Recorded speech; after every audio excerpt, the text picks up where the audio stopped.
ကောင်းကင်ထက်မှာခန်းသားထဲဝါတဲ့လေပြန်ကြီးနဲ့အတူတောက်ပတဲ့အလင်းတန်းတွေခြံရံပြီးဆင်းသက်လာတာကိုမြင်ရတဲ့အခါတာရှနိုင်ငံသူနိုင်ငံသားအားလုံးမှင်းတက်မိသွားကြပါတယ်ဟိုးကောင်းကင်မှာကြည်စမ်းဘာတွေလဲနတ်ဖျားတွေဆင်းသက်လာတာလားလူတစ်ယောက်ကအော်ဟစ်လိုက်တယ်လို့နောက်တစ်ယောက်ကလည်းဟင်းအဲ့ဒါမင်းသမီးလေးမဟုတ်လားမင်းသမီးလေးနတ်ဖျားဖြစ်ပြီးပြန်လာပြီးလို့ဝမ်းတာအားရအော်ဟစ်ကြပါတော့တယ်အီလေးကလေပြန်ပေါ်ကနေပြေးဆင်းလာပြီးဖေမေမေလို့လှမ်းခေါ်လိုက်တဲ့အခါမိဖုရားကြီးကသမီးလေးကိုပွေ့ဖက်ရင်သမီးလေးမေမေတော့ဒီဘဝမှာသမီးကိုပြန်မတွေ့ရတော့ဘူးထင်နေတာလို့မျက်ရည်ဝဲလျက်ပြောရှာပါတယ်အီကဂုံယူဝန်းကြွားစွာနဲ့ပဲဒါကအီရဲ့ဆရာကြီးဖုတ်လင်းရွမ်းနတ်ဖျားပါနိုင်ငံတော်ဆရာကြီးထက်တောင်ဒေါက်တာနော်လို့မိတ်ဆက်ပေးလိုက်ပါတယ်အီဂရမင်းကြီးကလည်းရိုသေစွာနဲ့နတ်ဖျားကြီးကိုနှုတ်ခွန်းဆက်ပါတယ်သမီးလေးကစိုးပေမဲ့အခုလိုတင် जा ပေးတဲ့အတွက်ကျေးဇူးတင်ပါတယ်လို့ဆိုပါတယ်ဆက်လက်ပြီးအီကသူမရဲ့တငယ်ချင်းတွေကိုလည်းမိတ်ဆက်ပေးပါတယ်ဒါကတော်ဟန်ဖုန်းနဲ့ချင်းဝူတို့ပါသူတို့ကအီရဲ့ကျောင်းတော်ကတငယ်ချင်းကောင်းတွေပါတဲ့အီဂရမင်းကြီးကလည်းအီဂရမင်းကြီးနဲ့မိဖုရားကြီးကိုနှုတ်ခွန်းဆက်ပါတယ်အားလုံးပဲဒီနေရာကိုကိုယ့်အိမ်လိုသဘောထားကြပါလို့နှွေးထွေးစွာကြိုဆိုလိုက်ပါတယ်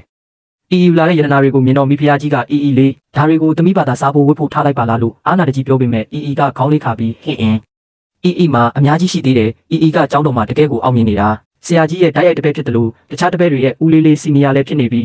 းက3နာရီတွင်းမှာတင်စွမ်းအားကိုတွင်းယူနိုင်ခဲ့လို့သူတို့ကကိုပါရမီရှင်လို့ခေါ်ကြတယ်ပြီးတော့ပြန်ပွဲမှာလည်းပထမရခဲ့တာနော်လို့သူမရဲ့အောင်မြင်မှုတွေကိုအားရပါရပြောပြပါတော့တယ်ဒါကိုကြားလိုက်ရတဲ့ဘယင်ကြီးကတော့3နာရီတွင်းနေလားသမီးလေးဘယ်လောက်တောင်ပင်ပန်းလိုက်မလဲလို့ဆိုကသမီးလေးကိုထပ်မံပွေ့ဖက်ထားပါတော့တယ်လေးကသူမရဲ့တူထွားခြေလမ်းလေးတွေနဲ့ပြေးလွှာရင်မိဘတွေကိုဂုံယူဝန်းကြွားစွာပြောနေပြန်ပါတယ်ဖေမေသမီးရဲ့တားရဲလေးတွေကိုပြမယ်လို့ဆိုကလှေပြန်ပေးမှခြံရံလာတဲ့တားရဲကြီးတွေကိုလက်ညှိုးထိုးပြလိုက်ပါတယ်အနီးနားကနန်းတွဲအပြူတော်လေးတွေကလည်း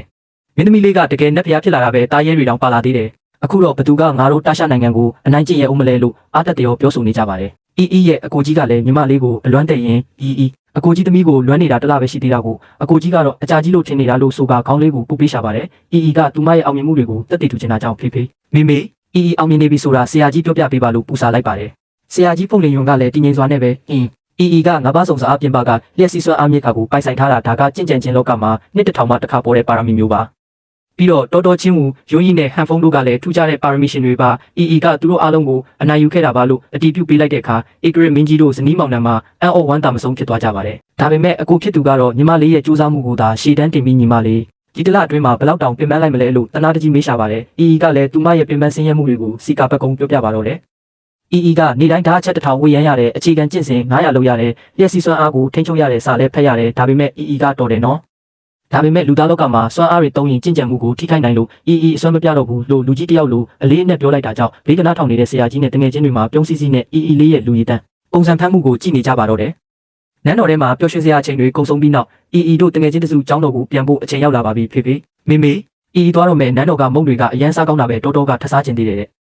ချင်းဦးကတော့မိဖုရားကြီးစီမှာပန်းထိုးပညာတင်ကျင်သေးတယ်လို့လေးကသူမရဲ့တငယ်ချင်းတွေကိုစားနှုတ်ဆက်စကားဆိုလိုက်ပါတယ်ပြီးတော့လူကြီးလေးတယောက်လိုမိဘတွေကိုတတိပေးလိုက်ပါသေးတယ်ဖေမေစေးလုံးတွေကိုအမြဲမစားနဲ့အုံတော်ခန္ဓာကိုယ်ကမခံနိုင်ပါဆိုလို့တဲ့ဂရမင်းကြီးကလည်းသမီးလေးအတွက်ဂုံယူလွန်းလို့အမိန့်တစ်ခုထုတ်ပြန်လိုက်ပါတယ်ဒီနေ့ကစပြီးတော်ဝင်မိသားစုရဲ့ကုသိုလ်ကောင်းမှုမှန်သမျှကိုမင်းသမီးလေးလင်းကြည့်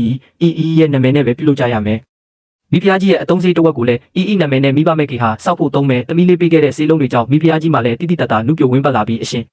ကျမတကယ်ပဲငယ်ရွယ်သွားတာလားလို့မယုံနိုင်အောင်ဖြစ်နေရပါတယ်ဂရမင်းကြီးကလည်းသမီးလေးပေးတဲ့ဆေးလုံးတွေကနိုင်ငံတော်ဆရာကြီးဆက်သားတဲ့ဆေးတွေထက်အစပေါင်းရာချီပူကောင်းနေတာပဲကငါတို့နိုင်ငံရဲ့ကံကောင်းခြင်းကျယ်လေးပဲလို့ဝမ်းသာအားရဆိုပါတယ်ကျောင်းတော်ကိုပြန်ရောက်တဲ့အခါမှာတော့ဇလန်လန်းကျောင်းတွေကမူလအတိုင်းမဟုတ်တော့ပဲပြောင်းလဲကုန်ပါပြီးစုချင်းရွှေကအဆင့်9ကိုရောက်သွားတာကြောင့်လေးကတော့အမိလိုက်ဖို့ပြင်ရတော့မှာပါက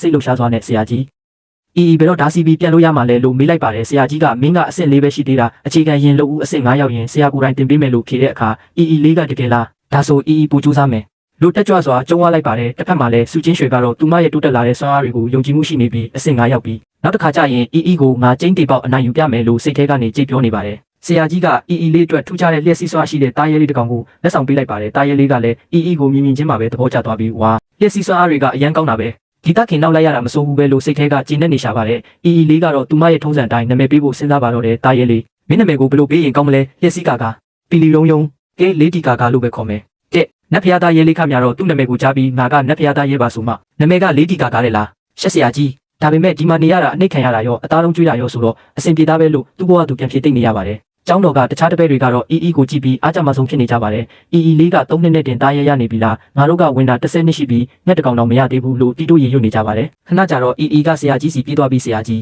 းကာကတတိစားကျင်လို့လည်းလို့ပူစားပါတယ်ဆရာကြီးကကြံကိုတိတာကြောင့်မင်းစားကျင်တာကိုကာကိုအကြောင်းပြနေတာမဟုတ်လားလို့ပြုံးပြီးမေးလိုက်တဲ့အခါကဟဲလည်းနည်းနည်းတော့စားကျင်တာပေါ့လို့ဝန်ခံလိုက်ပါတော့တယ်ဆက်လက်ပြီးကတိကျင်စိမ့်နဲ့ဆရာကြီး